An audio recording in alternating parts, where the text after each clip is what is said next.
Les hormones de croissance, ça, c'est pas rien parce que c'est des hormones qui vont faire croître non seulement les bonnes cellules, mais aussi des cellules cancéreuses. Donc ça, à mon avis, c'est quand même pas super, super, quoi.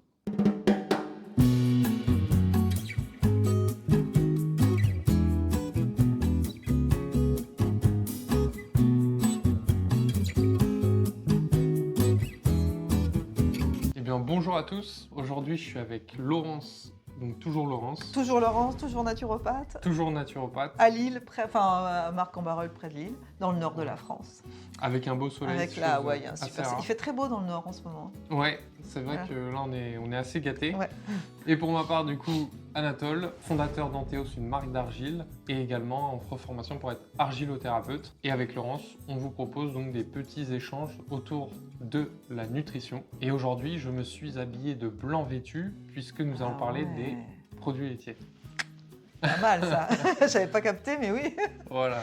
Et d'ailleurs, n'hésitez pas à aller sur la chaîne, vous avez des playlists disponibles dans lesquelles vous verrez nos précédents échanges autour de l'inflammation, autour du parcours de Laurence Et de ton parcours à toi. et de mon parcours dans lequel j'ai soigné pas mal de choses comme l'eczéma, etc. Et d'ailleurs, l'arrêt des produits laitiers m'a quand même beaucoup aidé. Et vous pourrez comprendre aussi le cheminement de Laurence qui fait qu'elle est devenue naturopathe suite à des épreuves entre guillemets de la vie qui font que tu es devenue naturopathe. Voilà, absolument. Voilà, du coup, concernant les produits laitiers, c'est vrai qu'en France, déjà, on est assez adepte de ce produit.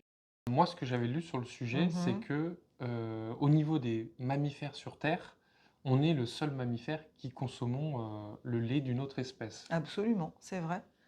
C'est vrai que si tu regardes dans la nature, le petit poulain, il va téter sa maman, voilà. Et nous, le bébé homme, malheureusement, il va aller consommer des laits qui ne sont pas humains. Voilà. Et ça, c'est vrai que si on y réfléchit, c'est du bon sens quelque part. Parce que le lait de vache, il est destiné à un petit veau qui, la première année de sa vie, va prendre en moyenne 300 kilos. De fait, tu vas avoir dans le lait des protéines, des sucres, des lipides, des minéraux, enfin tout un ensemble de choses. Et surtout aussi des hormones de croissance. Et les hormones de croissance, ça c'est pas rien parce que c'est des hormones qui vont faire croître non seulement les bonnes cellules, mais aussi des cellules cancéreuses. Donc ça, à mon avis, c'est quand même pas super, quoi. Donc c'est vrai que ça pose problème du coup que le lait de vache n'est pas adapté aux petits de l'homme. Et c'est pour ça qu'on voit tellement d'enfants qui ont des problèmes de vomissement, de diarrhée, d'intolérance en fait au lait. Et on est aussi la seule espèce qui va boire du lait au-delà de la période nécessaire. C'est-à-dire que le petit de l'homme, il peut boire du lait jusqu'à 3 ans.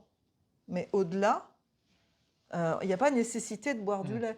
Et moi, je vois souvent en consultation des gens qui se font leur petit café au lait ou leur bol de chocolat chaud le dimanche au lait et qui sont pleins d'inflammation. On n'a plus... alors, je ne sais pas si on parle de la lactase maintenant. On va y venir juste après. On en parlera plus tard. Mais on n'a plus de lactase pour digérer ce lait, quoi. Voilà. Ouais, c'est vrai qu'à titre personnel, j'ai grandi avec l'éducation classique, Ouais. le lait c'est bon, etc. pour le calcium. Mais c'est vrai que j'avais beaucoup d'asthme, Ouais. beaucoup d'eczéma. Moi, c'est dans mon cheminement, on va dire, personnel d'alimentation que j'ai réussi à m'en défaire.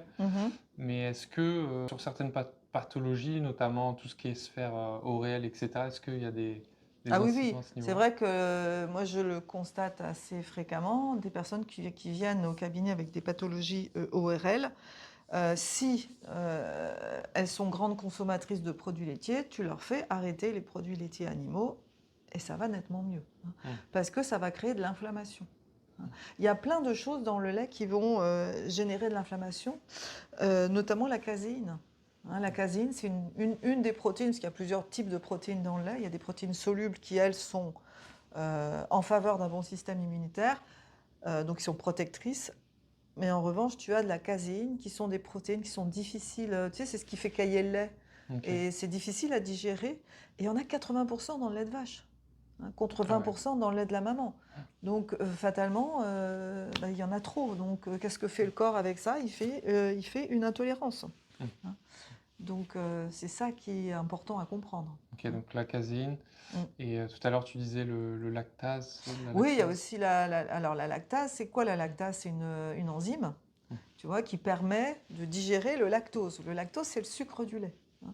Cette fameuse lactase, notre corps, encore une fois, il est bien fait. Elle est là. On en possède dans notre organisme quand on est petit. Mm. Mais après 3 ans, elle va disparaître progressivement. Mm. Et on se retrouve face à 75% des adultes qui n'ont plus de lactase, donc qui ne sont pas en capacité de digérer ce lactose. Et forcément, ils ont des problèmes. Donc, il faut aussi essayer de retrouver toujours ce fameux bon sens. À un moment donné, tu as parlé de protéines solubles et insolubles, donc il y a différentes protéines. Oui, il y a différentes protéines, mais c'est vrai qu'il y en a beaucoup, beaucoup trop, si tu veux, dans le lait de vache, hein, de façon globale. Et ça va générer après des problèmes d'obésité chez l'être humain, etc., hein.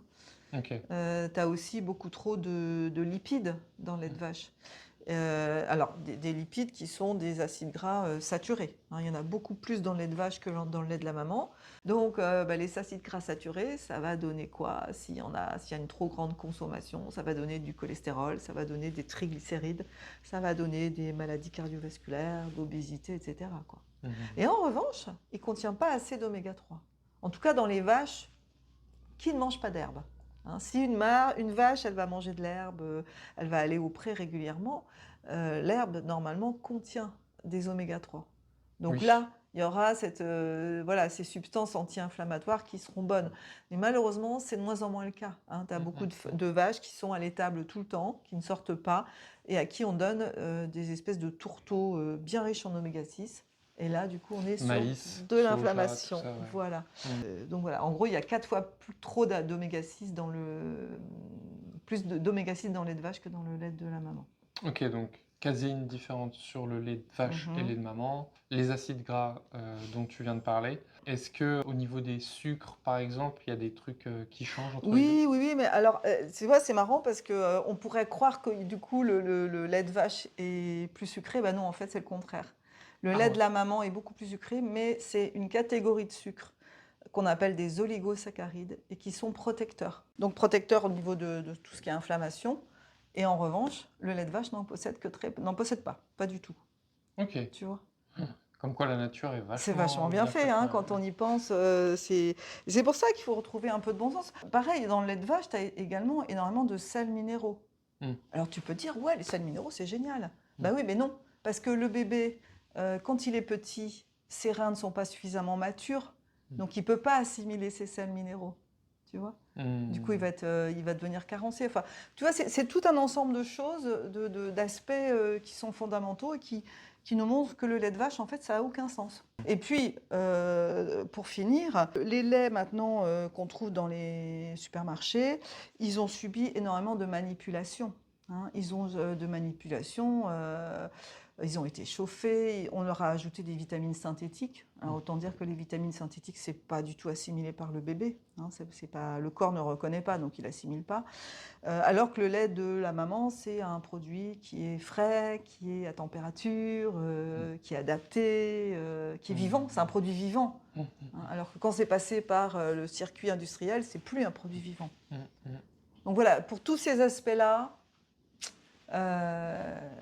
si on peut, voilà, encore une fois, c'est toujours pareil, hein, après, c'est un autre sujet, l'allaitement, mais dans la mesure où c'est possible, il vaut vraiment mieux aller vers le lait de la maman pour le bébé, quoi.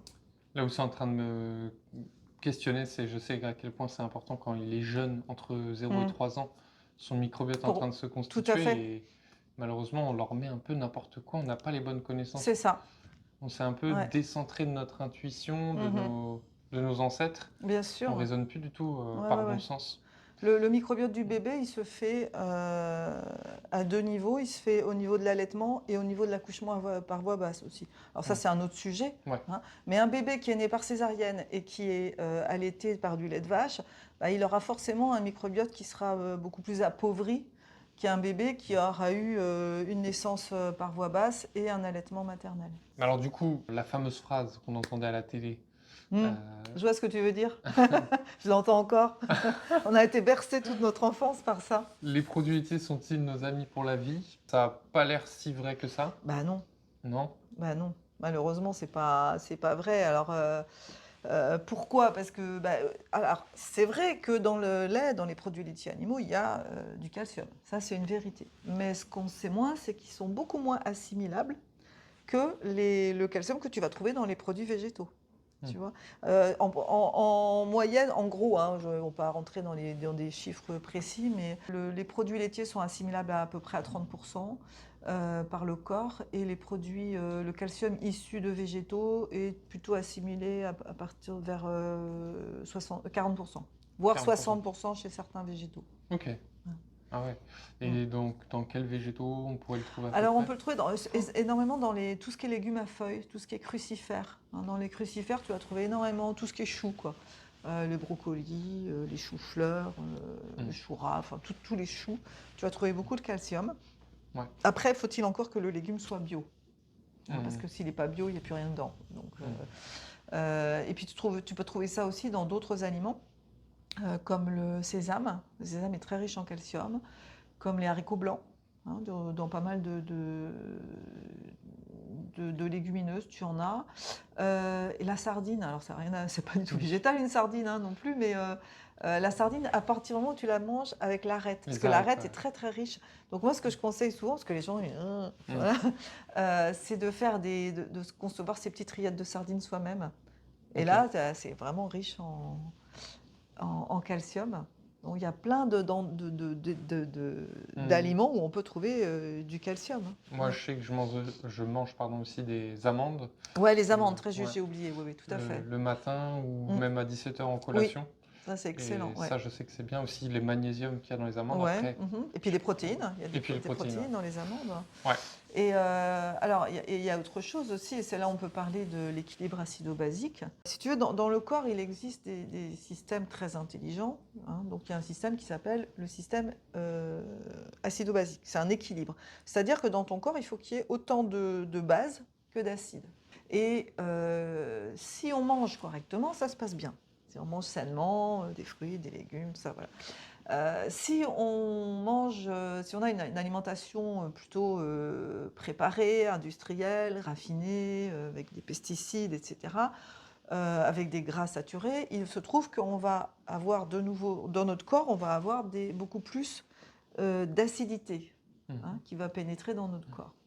Et le lait en fait partie. Donc quelqu'un qui mange beaucoup de produits laitiers, hein, parce que même si le lait, il est doux au goût, en fait, dans le corps, ça provoque de l'acidité. Donc si tu manges trop de produits laitiers, tu vas avoir trop d'acidité dans ton corps. Et le corps, il laisse pas faire ce genre de choses. Parce que le corps, il y a un équilibre à... Donc s'il voit qu'il y a trop, si tu veux, d'acidité, lui, il va falloir qu'il compense, hein. Donc il va aller chercher à certains endroits, hein, des minéraux, parce que les minéraux, c'est alcalinisant. Donc ça va rectifier l'acidité, ça va équilibrer de nouveau. Et à ton avis, où est-ce qu'il va aller chercher ces minéraux? Bah, s'il n'y en a pas dans les légumes, si tu mets pas de légumes dans tes tendons, dans tes dents, Dans les os. dans les os, C'est ça, etc. dans les os. Hum. Hein. Et donc en fait, c'est vraiment dans ce cas-là, ça peut être un vrai pillage des os qui se passe au niveau du corps, et on se retrouve face à des phénomènes comme l'ostéoporose, hein. Alors qu'on dit que justement, au Bah final, oui. c'est l'effet inverse du lait. On dit Quoi. manger du calcium pour les os, bah non, justement. Ouais. Justement. Et d'ailleurs, les chiffres le prouvent, hein. En France, on est un des plus grands consommateurs, on est un très grand consommateur de produits laitiers animaux, et on est aussi très très bien placé sur le podium par rapport à l'ostéoporose, Ah hein. Ouais, il y a beaucoup d'ostéoporose. Ah, moi là-dessus, je suis un défenseur, comme je l'ai eu dans mes études du sport. Mhm. Il n'y a rien de mieux, je trouve, que le sport pour lutter contre justement l'ostéoporose. Oui. Tu viens faire des petites fractures sur l'os à force de tirer avec le tendon, et il se reconstruit toujours un peu Oui. plus fort, Oui, comme oui, le oui. muscle en fait. Ouais. Et La marche ouais. est excellente parce que Mm. ça va favoriser les ostéoblastes, c'est-à-dire les cellules qui vont construire de l'os. C'est la pression à chaque fois qui fait un effet de pompe. Et voilà, donc oui, il faut éviter de limiter. Alors je ne dis pas d'éviter parce que c'est bon aussi, hein. Ouais, c'est Le clair. fromage, c'est bon, un bon Ouais. plateau de fromage, puis c'est culturel aussi, Mm. hein. Alors, on peut peut-être conseiller, Ouais. donner des petits conseils aux gens, je ne sais pas ce que tu en penses Ouais, non, carrément. par rapport à ça. Je sais que ces dernières années, c'est en train de revenir le lait cru, les fromages au lait cru, ce genre de choses qui reviennent un peu sur le Alors devant ça, de c'est la très scène. acidifiant, hein. Ah ouais? Attention, ouais. Déjà, il vaut mieux aller vers tout ce qui est fromage de chèvre ou de brebis. Mhm. hein, qui sont quand même... Alors, pourquoi? Parce que ce sont des animaux qui sont plus petits et donc ils ont moins Caséine, on va de dire. caséine. Voilà. En général, ce sont quand même des animaux qui sont mieux traités. Hein. Il y a des conditions d'élevage qui sont un petit peu plus... en tout cas, je l'espère, qui vont plus manger de l'herbe, etc.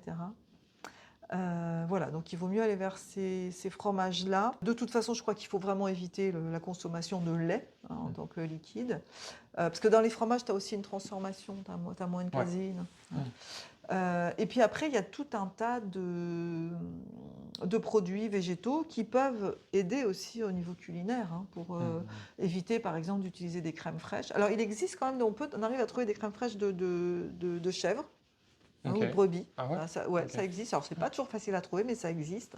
Le beurre aussi, on trouve ça plus facilement dans les pays du Nord, mais moi, j'en trouve de temps en temps, la crème fraîche de brebis. Sinon, tu as des tas de crèmes végétales pour aider à cuisiner. Tu peux trouver des crèmes de coco, Ouais. des crèmes de soja, des crèmes de millet, de quinoa. Enfin, voilà, il y a plein de crèmes. Et également des laits. Hein, tu as du lait de coco, du lait de millet, du lait de quinoa, du lait de noisette, du lait d'amande. Il y a plein de choses qui peuvent nous aider finalement. Par exemple, quand je fais une quiche, j'ai utilisé souvent des crèmes végétales. Et c'est très bon, franchement, on ne voit pas la différence. Ouais. Donc ça peut nous aider à limiter quand même l'impact des produits laitiers sur notre corps. On a des pistes un petit peu alternatives, heureusement, Oui. pour s'en sortir. Oui, et puis encore une fois, il ne s'agit pas d'arrêter complètement, mais il s'agit aussi d'être à l'écoute de son corps, d'observer ce que tel ou tel aliment va avoir comme répercussion. Et moi, je mange du fromage de chèvre et de brebis, oui. Alors après, c'est aussi toujours pareil, une question de quantité. Ne faut pas en manger tous les jours, il faut se faire plaisir. C'est toujours, on revient toujours à cette fameuse phrase, hein, tout est poison, rien n'est poison, c'est la dose qui fait le poison. Voilà. Et au niveau du lait bio, est-ce que ça passe ou... Alors j'ai envie de dire c'est moins pire. Hmm. C'est moins pire parce que tu n'auras pas tous les ajouts de pesticides et compagnie. Ceci dit, si tu n'as pas de lactase, ça va être compliqué. Hein, voilà. Là aussi, ça va dépendre de chacun. Hein. C'est vraiment... moi, je dis souvent aux personnes, soyez à l'écoute de ce qui se passe. Quoi. Voilà. Et s'il y a des symptômes inflammatoires dans le corps, ça veut peut-être dire qu'il faut arrêter. En gros, la prochaine fois que vous mangez un plateau de fromage, vous pensez à nous, vous vous régalez, vous allez plutôt vers la chèvre, vers le brebis, mais en quantité modérée. Puis vous n'en mangez pas tous les jours. Voilà, c'est tout. Et puis pas hésiter aussi à... Moi, par exemple, j'avais des problèmes d'eczéma, de faire des tests sur 30 jours, ce genre de choses, voilà. pour déjà un petit peu voir... parce que j'ai un ami, moi, qui avait de l'eczéma, qui, je lui ai dit d'enlever. Il a fait 10 jours, il m'a dit ouais, ça marche pas, etc. Faut laisser quand même du temps au corps. Il faut laisser du temps au corps. Et puis après, il y a des gens qui supporteront pas du tout un morceau de fromage, par exemple, puis d'autres qui vont supporter un peu plus. Il n'y a pas de règle absolue. Voilà. Et puis ça dépend aussi de la qualité du fromage.